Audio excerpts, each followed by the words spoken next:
God's New Testament word for today is written in Philippians chapter 2, verses 1 through 4. Value is found in service. If you have any encouragement from being united with Christ, if any comfort from his love, if any fellowship with the Spirit, if any tenderness and compassion, then make my joy complete by being like-minded, having the same love, being one in spirit and purpose. Do nothing out of selfish ambition or vain conceit, but in humility consider others better than yourselves. Each of you should look not only to your own interest, but also to the interest of others. The gospel reading for today is written in Matthew 23, 1 through 12. Jesus shows the flip side of greatness. Then Jesus said to the crowds and to his disciples, "The teachers of the law and the Pharisees sit in Moses' seat, so you must obey them and do everything they tell you. But do not do what they do, for they do not practice what they preach. They tie up heavy loads and put them on men's shoulders, but they themselves are not willing to lift a finger to move them. Everything they do is done for men to see. They make their phylacteries wide and the tassels on their garments long. They love the place of honor at banquets and the most important seats in the synagogues. They love to be greeted in the marketplaces and to have men call them rabbi.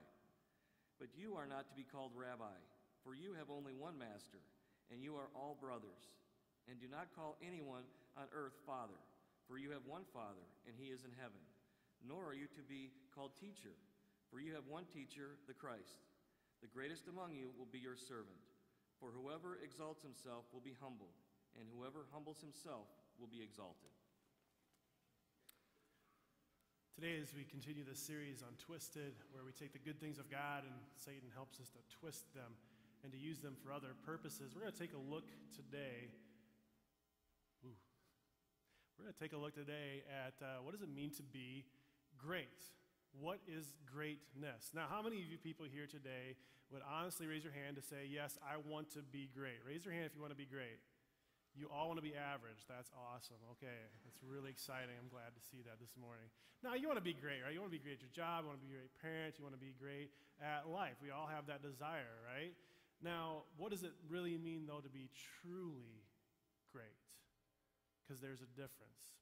You know, there's a story of these 4 people that were on a plane flight, and as they're going along, the pilot came over the broadcast to let them know that the plane was going to be going down. Now, on this flight, there was a NBA basketball player, a Nobel Prize-winning physicist, a grandfather and his grandson, who was a Boy Scout.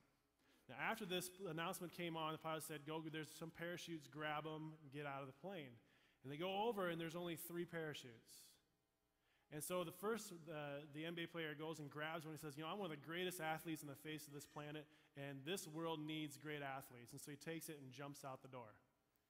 The Nobel Prize-winning physicist says, I'm one of the greatest intellects in all of the world, and the world needs really smart people like me. And so he grabs a pack, jumps out the door. The grandfather looks at his grandson. He says, I've had a great life. I love you so much. I've got to live life to the fullest so many years. I love my wife. I love your mom. I can't take that last pack. You take it. You go. I'll stay in the plane. And his grandson says, "Grandpa, you don't have to do that. The really smart guy took my backpack out the door."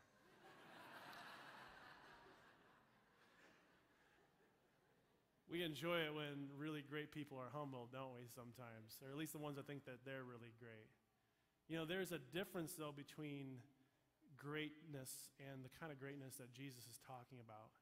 Because people can be great at something, but you wouldn't necessarily say that they're great, would you? There's this struggle, and it's a struggle that all people have had, even Jesus' disciples. And Jesus laid it out for them in our text today from Matthew chapter 23 of what is greatness? What does it look like? He says, the greatest among you will be your servant.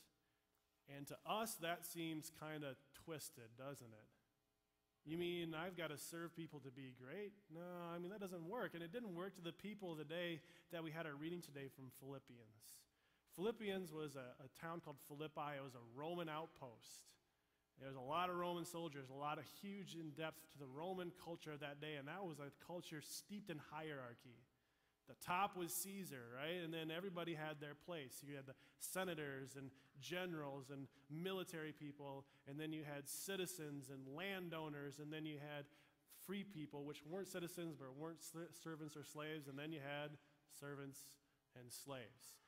And life was all about using whatever money you had, whatever resources you had, whatever relationship, whatever backstabbing you could do to work your way back up the ladder. To be great, you got to get higher. And no matter what it took, you were going to do that to be the greatest. That was their definition of what it meant to be great in that day. Now, I know for us that has no relationship to us today, right? We're not anything like those people back then, are we? We're good old Americans, right? This is a Christian country, and yeah, when we live life, it's all about true greatness. We never backstab people at work to get better. We never use the things that we have to try to self-glorify ourselves, make ourselves more important, to use people to be better, because that's how you get greater, right? No, Pastor Ryan, that's not us. Well, okay, if it's not, get on out of here. We don't need to talk anymore today. We're twisted too, aren't we?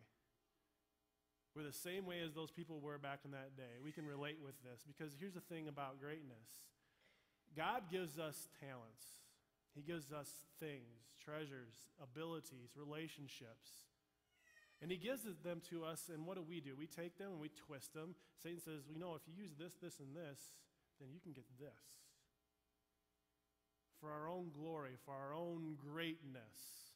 Now, there's nothing wrong with having stuff, and there's nothing wrong with being good at something. The twist comes in is, what is that greatness serving? Because God's calling us to a different kind of greatness, the true kind of greatness, but from an early age, we are in the self-glorification business. About making me greater at no matter what it costs. We play King of the Hill when you're really little, and every kid knows what that means. The best is at the top. We take our kindergartners to baseball practice, to baseball clinics, to baseball technicians, to baseball camps, to baseball leagues, to make sure they're the best, because you're not great unless you're the greatest. We do it with school with our children, and we do it ourselves, especially in the workplace, in our own neighborhoods. You guys can't tell me you don't do all that stuff to your lawn because it just makes you feel good inside your heart. You want to have the greatest lawn in the block, right? Because then you're the greatest. That is who Paul was speaking to, the same type of people, the same type of issue of what they view greatness to be. And that's why he said this in Philippians chapter 2. Do nothing out of selfish ambition or vain conceit, but in humility consider others better than yourself. Look at that again. Selfish ambition, vain conceit. Talk about a description of our society today. Each of you should look not only